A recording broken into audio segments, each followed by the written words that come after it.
You know, if you watch my YouTube shorts, you may have seen that I posted a video yesterday of the perfect mobile wild boar hunting stand. And it was a version of that I deployed last night down close to the pond, and it was from there that I actually had success. Stick around and I'll share that adventure with you.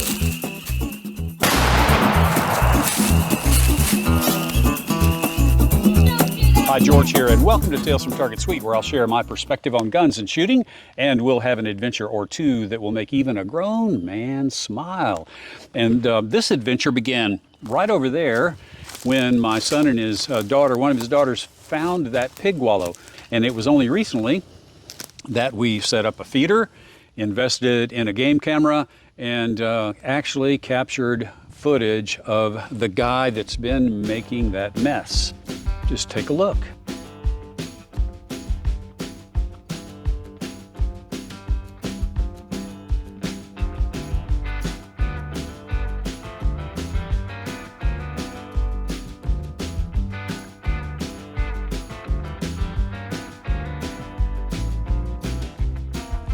So one thing we found out about that guy is he was consistent. After the first couple of days, he was there every night on camera. And it made sense to see if we couldn't put an end to that guy. And so I repositioned the chariot last night. This is after a couple of failed attempts to get him. One was because he never showed up, and one was because he showed up earlier than I anticipated, and I couldn't pursue him without spooking him. So anyway, last night I went down very early, right after dark, climbed up in the chariot, and it wasn't very long. Maybe 30 minutes, and he shows up. Check this out.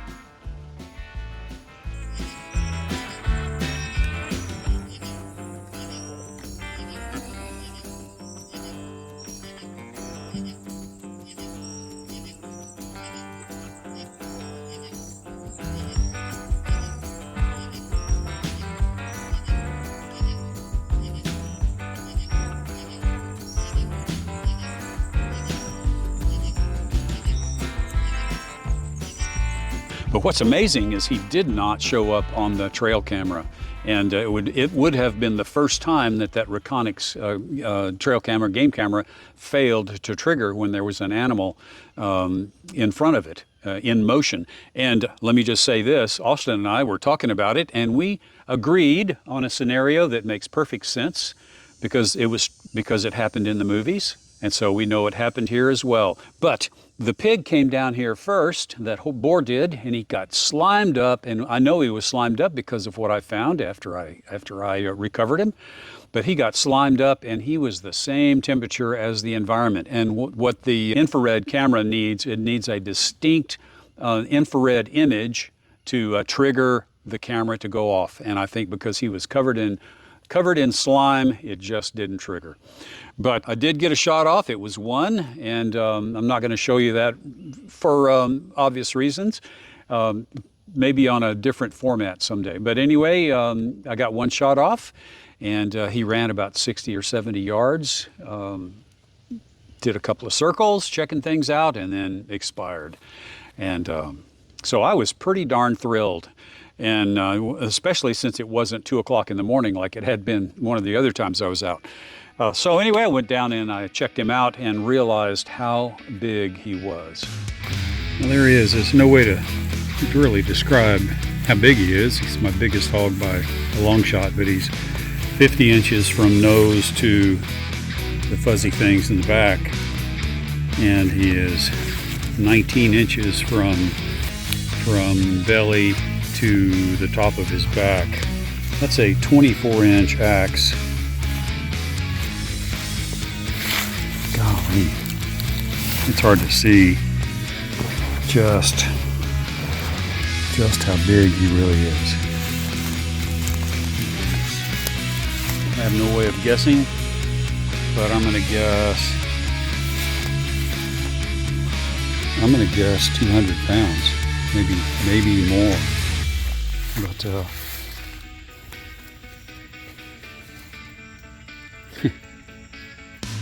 you go. That's pretty good cutters. So I sent the fam some pictures. They were impressed, and it's hard to tell how big he is from those pictures. But I went back down this morning and got him loaded on the skid, and that was a lot. And it was from, I think, the best image, the best idea of how big this pig is. You can tell just from me getting him loaded. You can see a perspective, and you can see how big he is. I'm going to guess 200 plus pounds, but people seem to always overestimate the weight of their wild boar. But let me know how big you think that one is. He was a beast to get up on that skid.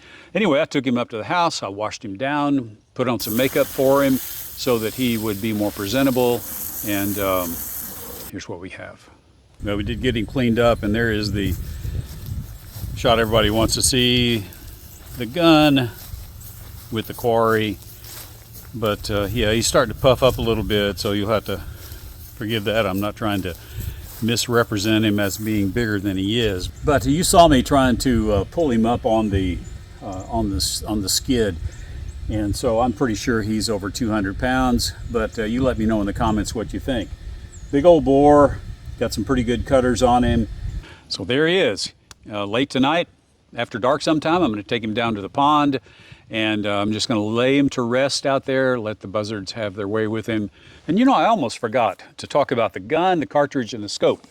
This scope, but this is the original Ruger Carbine that Bill Ruger designed, I don't know, in the 60s. This is a 1972 version. All of them were chambered in .44 Magnum, and this has been my go-to pig gun since I've been shooting pigs here, because it is light, it is quick to shoot, and as I was telling Austin the other day, it's a semi-auto. And the semi-auto is not so much so that I can get off a lot of rounds real fast, but it keeps me from having to shoot, let all the pigs know there's something going on, and then I have to go. And then they all turn and look, they know where I am. And so that's what a semi-auto does for me here. And there have been a number of times in the past where I have wandered out with the game camera, wandered out with this setup, and to get close enough for an absolute shot, you're pretty close. And I appreciated not having to either rack the slide on a shotgun or cycle a lever. So that's the reason I hunt with the Ruger 44 Magnum. And I will say this, the round does do well, and I shoot a hand load, and it's topped with a Spear deep curl bullet, 240 grain flat point, penetrates well, stays together. It's a bonded bullet, but in this case, it's a first round that did not penetrate side to side. And then we have the Trail 2, the Pulsar Trail 2 thermal camera. It's fantastic, takes good video, good pictures, it does all kinds of stuff. And so this has really opened up the door for us to teach the pigs, don't come here, guys.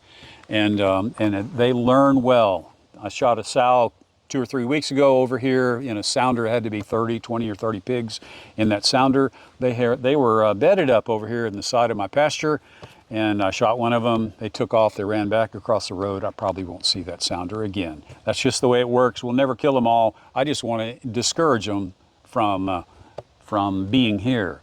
So let's let the other guy talk some more. Well, as you can tell, the pond has drained, and it drained through a pipe that began right out there where I changed that valve. I opened that valve last week. Most of the water drained under the levee and came out that pipe right there. You saw it popping up over there in the woods. But that pipe used to end about right here. But how did we get out here? Let me show you some video going back a couple of months, right when Tim started with his excavator. It's worth watching.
Well, that wasn't what I expected, but it'll work.